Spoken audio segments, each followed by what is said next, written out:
घर और दिल में रहने वाले सदस्य है। अभी हम अनुरोध करते हैं हमारे यशस्वी प्रधानमंत्री श्री नरेंद्र मोदी जी इस पावन अवसर पर अपने अमूल्य संदेश प्रस्तुत करें। राम मोहन नायडू गारू ट्रांसलेट చేయవలసిందిగా మనవి।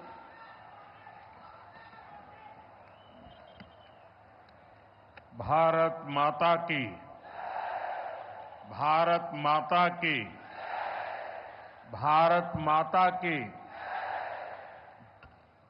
आंध्र प्रदेश के राज्यपाल सैयद अब्दुल नजीर जी,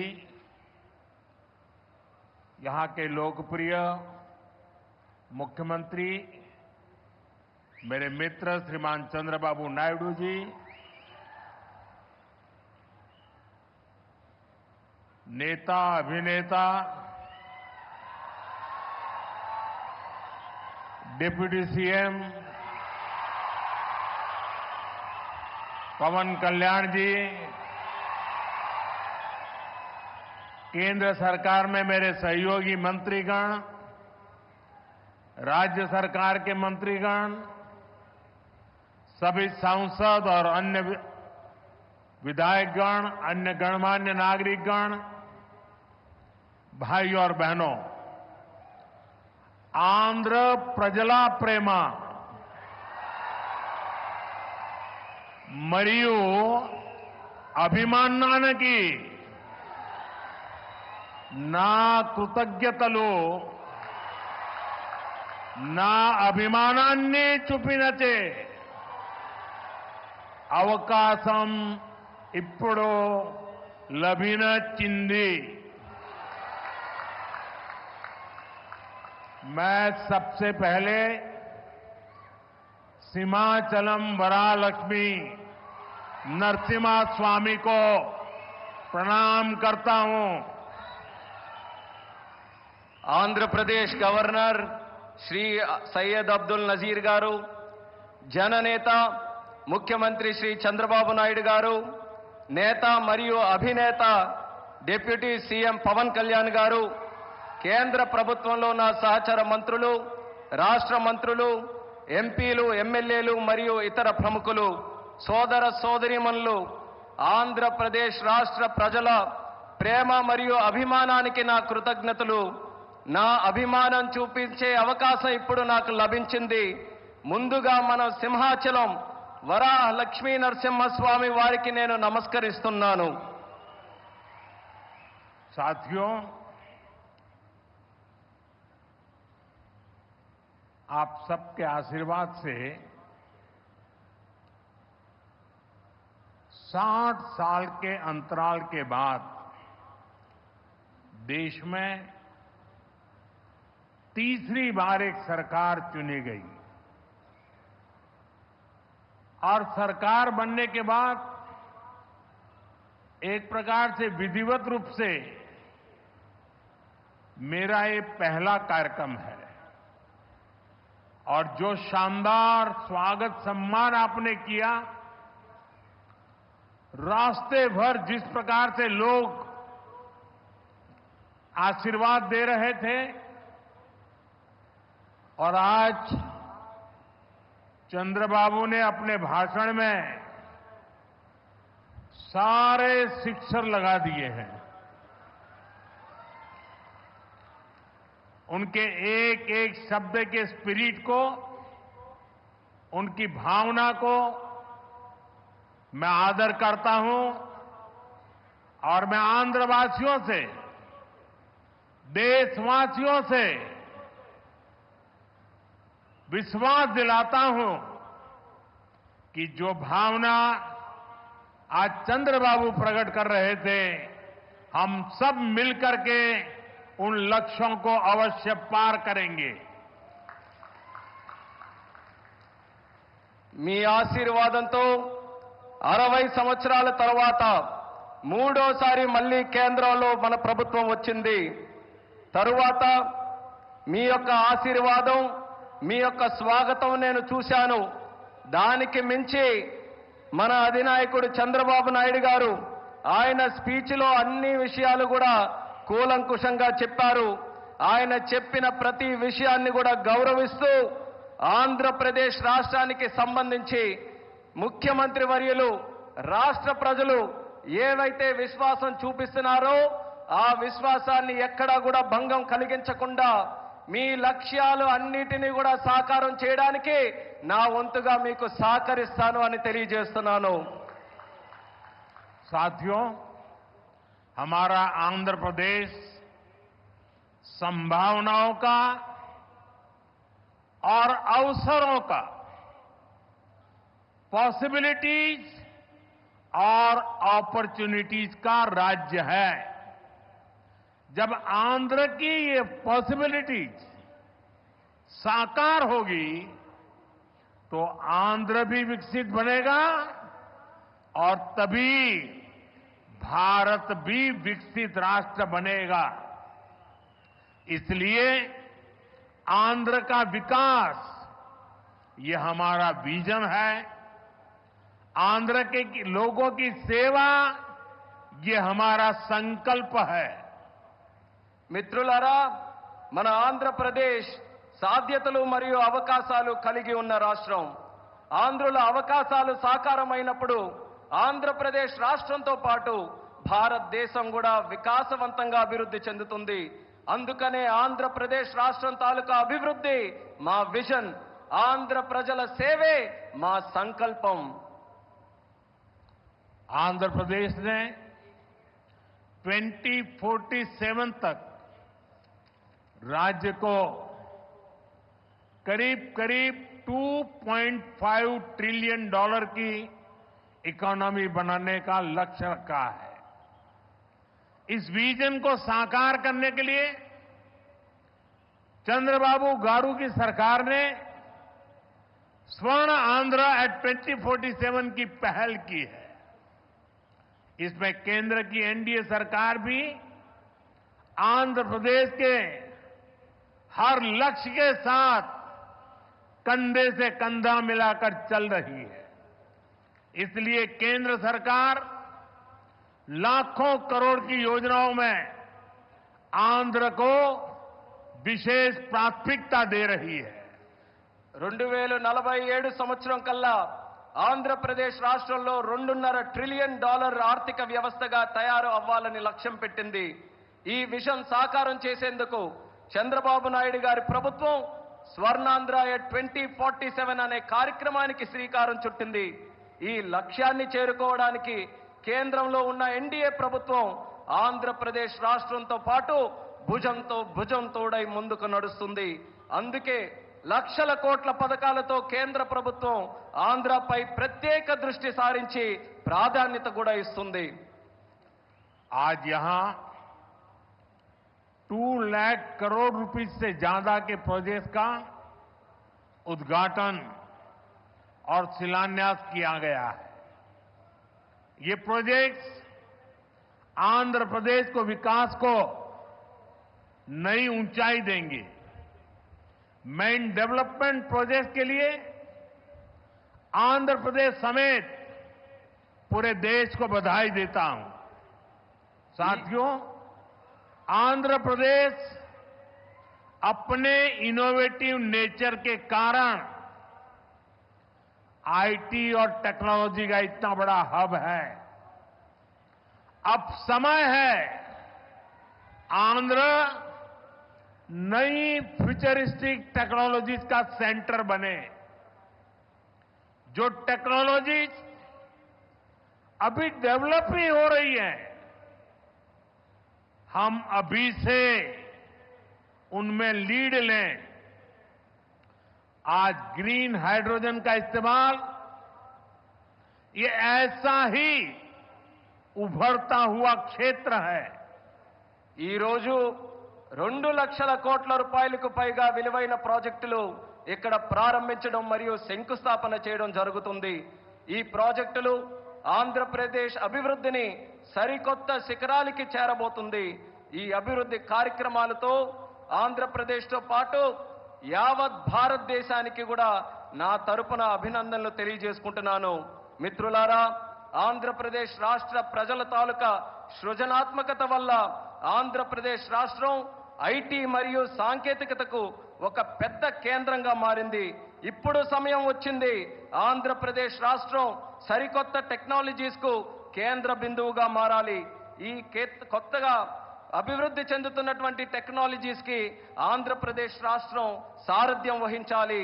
నేడు గ్రీన్ హైడ్రోజన్ టెక్నాలజీ కూడా అటువంటి ఎదుగుతున్నటువంటి ఒక రంగమే. देश ने 2023 में नेशनल ग्रीन हाइड्रोजन मिशन की शुरुआत की थी. हमारा लक्ष्य है 2030 तक 5 million metric tons green hydrogen का प्रोडक्शन. इसके लिए शुरुआती चरण में 2 ग्रीन हाइड्रोजन हब स्थापित होंगे, जिनमें से एक हमारा विशाखापट्टनम है. దేశంలో 2023లో నేషనల్ గ్రీన్ హైడ్రోజన్ మిషన్ ను మనం ప్రారంభించడం జరిగింది. మా లక్ష్యం 2030 నాటికి 5 మిలియన్ మెట్రిక్ టన్నుల గ్రీన్ హైడ్రోజన్ ని మన దేశంలో ఉత్పత్తి చేయాలి. దీనికోసం ప్రారంభ దశలోనే 2 గ్రీన్ హైడ్రోజన్ ల్యాబ్‌ని మనం ఏర్పాటు చేయబోతున్నాం. అందులో ఒకటి మన విశాఖపట్నం నగరం అని తెలియజేస్తున్నాను. भविष्य में विशाखापट्टनम दुनिया के उन गिने चुने शहरों में होगा जहां इतने बड़े स्केल पर ग्रीन हाइड्रोजन प्रोडक्शन की फैसिलिटी होगी. इस ग्रीन हाइड्रोजन हब से अनेक जॉब अपॉर्चुनिटीज तैयार होगी. साथ ही आंध्र प्रदेश में मैन्युफैक्चरिंग इकोसिस्टम भी डेवलप होगा. साथियों, आज मुझे नक्कापल्ली में बल्क ड्रग पार्क प्रोजेक्ट का शिलान्यास करने का अवसर भी मिला है. आंध्र प्रदेश देश के उन 3 राज्यों में से एक है जहां इस तरह के पार्क की स्थापना की जा रही है. इस पार्क में मैन्युफैक्चरिंग और रिसर्च के लिए बेहतरीन इंफ्रास्ट्रक्चर तैयार किया जाएगा. इससे इन्वेस्टर्स का उत्साह बढ़ेगा और यहां की फार्मा कंपनियों को फायदा होगा. భవిష్యత్తులో పెద్ద ఎత్తున గ్రీన్ హైడ్రోజన్ ఉత్పత్తి చేసే నగరాలలో ఒకటిగా మన విశాఖపట్నం ఉండబోతుంది. ఈ గ్రీన్ హైడ్రోజన్ హబ్ ద్వారా అనేక ఉద్యోగ అవకాశాలు సృష్టించబడతాయి. దీంతో ఆంధ్రప్రదేశ్లో మ్యానుఫ్యాక్చరింగ్ వ్యవస్థ కూడా అభివృద్ధి చెందబోతుంది. మిత్రులారా, ఈ రోజు అనకాపల్లి పార్లమెంటులో ఉండే నక్కపల్లిలో బల్క్ డ్రగ్ పార్క్ కు కూడా శంకుస్థాపన చేసే అవకాశం నాకు కలిగింది. దేశంలో 3 రాష్ట్రాలలో ఈ తరహాలో పార్కులు ఏర్పాటు చేయబడుతున్నాయి. అందులో ఆంధ్రప్రదేశ్ ఉండడం నాకు చాలా ఆనందంగా ఉంది. ఈ పార్కులో మ్యానుఫ్యాక్చరింగ్ మరియు పరిశోధన కోసం అద్భుతమైన మౌలిక సదుపాయాలు ఏర్పాటు చేయడం జరుగుతుంది. దీనివల్ల పెట్టుబడిదారుల్లో ఆసక్తి పెరుగుతుంది మరియు ఫార్మాసిటీ కంపెనీలకి కూడా చాలా ఉపయోగపడుతుందని తెలియజేస్తున్నాను. साथियों, हमारी सरकार अर्बनाइजेशन को एक अपॉर्चुनिटी के रूप में देखती है और हम आंध्र को न्यू एज अर्बनाइजेशन का एक उदाहरण बनाना चाहते हैं. इसी विजन को साकार करने के लिए आज कृष्णापट्टनम इंडस्ट्रियल एरिया यानी क्रीज सिटी का फाउंडेशन स्टोन रखा गया है. ये smart city Chennai Bengaluru industrial corridor का हिस्सा बनेगी. इससे आंध्र में थाउजेंड्स ऑफ करोड़ का इन्वेस्टमेंट आएगा और लाखों इंडस्ट्रियल जॉब तैयार होगी. మిత్రులారా, మా ప్రభుత్వం పట్టణీకరణకు ఒక అవకాశంగా చూస్తుంది. అలానే మన ఆంధ్రప్రదేశ్ రాష్ట్రం నవయుగ పట్టణీకరణకు ఉదాహరణగా ఉండబోతుంది. ఈ విజన్ సాకారం చేసేందుకు నేడు కృష్ణపట్నం ఇండస్ట్రియల్ ఏరియా అంటే క్రిస్ సిటీ శంకుస్థాపన కూడా చేయడం జరుగుతుంది. చెన్నై బెంగళూరు ఇండస్ట్రియల్ కారిడోర్లో ఈ స్మార్ట్ సిటీ ఒక భాగం అవ్వబోతుంది. ఆంధ్రప్రదేశ్లో దీని వల్ల వేల కోట్ల రూపాయలు పెట్టుబడులతో పాటు పారిశ్రామిక ఉద్యోగ అవకాశాలు కూడా పెరుగుతున్నాయని తెలియజేస్తున్నాను. साथियों, आंध्र प्रदेश को पहले से श्री सिटी के रूप में मैन्युफैक्चरिंग हब का फायदा मिल रहा है. हमारा प्रयास है कि आंध्र प्रदेश इंडस्ट्रियल और मैन्युफैक्चरिंग के क्षेत्र में देश के टॉप स्टेट्स में शामिल हो. मैन्युफैक्चरिंग को बढ़ावा देने के लिए हमारी सरकार पीएलआई जैसी स्कीम्स चला रही है. इसका परिणाम ये है कि आज कई प्रोडक्ट्स की मैन्युफैक्चरिंग में भारत की गिनती दुनिया के टॉप कंट्रीज में होने लगी है. మిత్రులారా, ఆంధ్రప్రదేశ్లో నేడు శ్రీ సిటీ రూపంలో తయారీ రంగం యొక్క ఉపయోగం ప్రజలకు అందుతుంది. మా ప్రయత్నం ఏంటంటే ఆంధ్రప్రదేశ్ రాష్ట్ర పారిశ్రామిక మరియు తయారీ రంగంలో దేశంలోనే అగ్రగామిగా నిలబడాలి. తయారీ రంగాన్ని ప్రోత్సహించడానికి మా ప్రభుత్వం పిఎల్ఐ లాంటి స్కీమ్స్ ని ప్రోత్సహించడం కూడా జరుగుతుంది. దీని ఫలితంగా నేడు భారతదేశం మొబైల్ తయారీ రంగంలో ప్రపంచంలోనే ఉన్నతమైనటువంటి ర్యాంకింగ్స్ లో స్థానం కూడా సంపాదించుకుంది. साथियों, आज नए विशाखापट्टनम शहर में साउथ कोस्ट रेलवे जोन मुख्यालय की भी फाउंडेशन रखी जा रही है. आंध्र प्रदेश के विकास के लिहाज से ये बहुत इंपॉर्टेंट है. लंबे समय से एक अलग रेलवे जोन की मांग हो रही थी. आज ये स्वप्न साकार हो रहा है.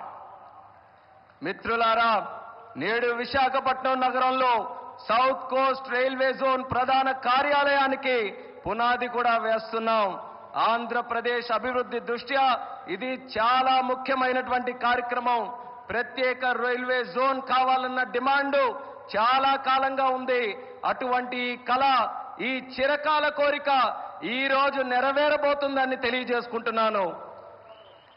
साउथ कोस्ट रेलवे जोन का मुख्यालय बनने के बाद इस पूरे क्षेत्र में कृषि और व्यापार से जुड़ी एक्टिविटीज का विस्तार होगा. इसके अलावा टूरिज्म क्षेत्र और लोकल इकोनॉमी को भी प्रगति के नए अवसर मिलेंगे. సౌత్ కోస్ట్ రైల్వే జోన్ యొక్క ప్రధాన కార్యాలయం అయిన తర్వాత మన ఉత్తరాంధ్ర ప్రాంతంలో వ్యవసాయం మరియు వ్యాపారానికి సంబంధించి కార్యకలాపాలలో విస్తరణ జరగబోతుంది. ఇంతే కాకుండా పర్యాటక రంగం మరియు స్థానిక ఆర్థిక వ్యవస్థకు కూడా కొత్త అవకాశాలు లభిస్తాయని తెలియజేస్తున్నాను. आज यहां कनेक्टिविटी से जुड़े thousands ऑफ करोड़ के प्रोजेक्ट्स का उद्घाटन और शिलान्यास भी हुआ है. रेलवे के क्षेत्र में आंध्र प्रदेश उन राज्यों में शामिल है जहां 100% इलेक्ट्रिफिकेशन हो चुका है. आंध्र प्रदेश के 70 से ज्यादा रेलवे स्टेशनों को अमृत भारत स्टेशन योजना के तहत डेवलप किया जा रहा है. आंध्र प्रदेश के लोगों की ईज ऑफ ट्रेवल के लिए 7 वंदे भारत ट्रेनें और अमृत भारत ट्रेन भी चलाई जा रही है. నేడు కనెక్టివిటీకి సంబంధించి వేల కోట్ల విలువైన ప్రాజెక్టుల ఇక్కడ ప్రారంభోత్సవం మరియు శంకుస్థాపన జరుగుతుంది.